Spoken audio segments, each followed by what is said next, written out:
Halo semua, Assalamualaikum warahmatullahi wabarakatuh. Perkenalkan, saya Dava Rehan, perwakilan dari kelompok 7. Pada kesempatan kali ini, saya akan menjelaskan mengenai diskriminasi terhadap warga negara Indonesia keturunan Tionghoa terkait kepemilikan tanah yang ada di kota Yogyakarta. Yuk, ingin tahu? Ikutin penjelasan berikutnya. Kemudian, sebagaimana yang kita ketahui bahwa negara Indonesia adalah negara yang kaya akan keanekaragaman budaya, adat, ras atau etnis, dan lain-lain. Tetapi di dalam keanekaragaman itu tidak dapat dihindarkan dari sebuah konsekuensi seperti diskriminasi. Selanjutnya, apa sih itu diskriminasi?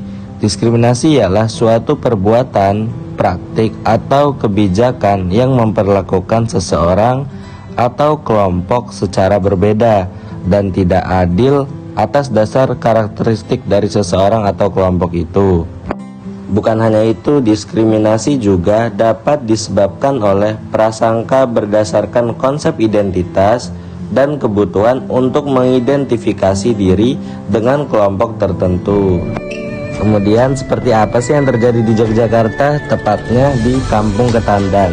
Terdapat diskriminasi terhadap etnis Tionghoa tentang hak kepemilikan tanah.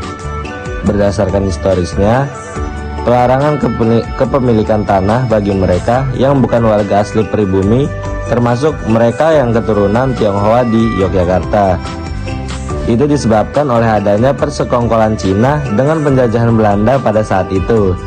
Berdasarkan kerjasama itu, Kesultanan Yogyakarta awalnya memiliki rencana untuk melakukan pemindahan warga etnis Tionghoa keluar dari Jogja dengan memberlakukan undang-undang tertentu.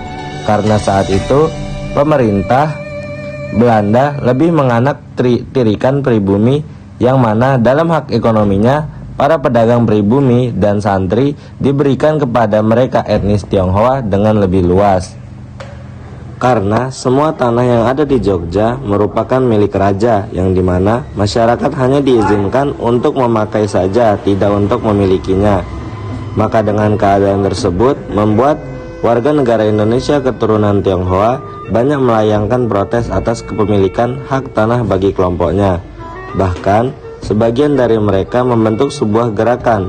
Gerakan tersebut berupaya untuk mencabut kebijakan pertanahan pemerintahan daerah istimewa Yogyakarta, yang mereka anggap kebijakan tersebut sebagai perlakuan diskriminasi terhadap warga negara Indonesia keturunan Tionghoa atas akses kepemilikan hak tanah yang ada di Yogyakarta.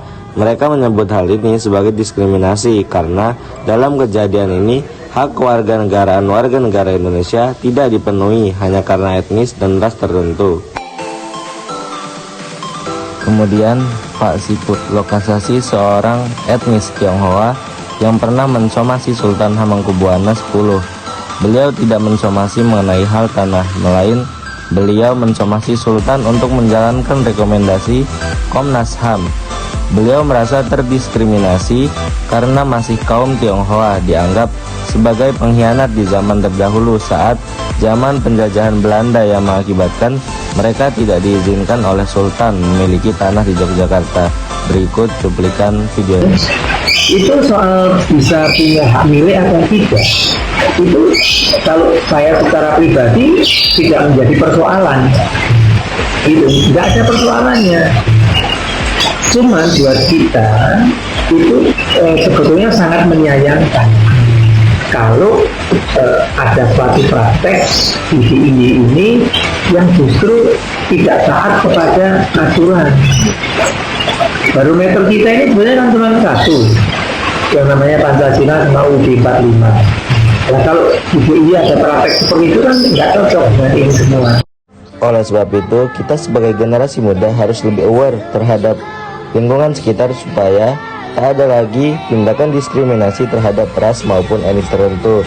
Sekian dari kami. Apabila ada salah, mohon maaf. Kami akhiri. Assalamualaikum warahmatullahi wabarakatuh.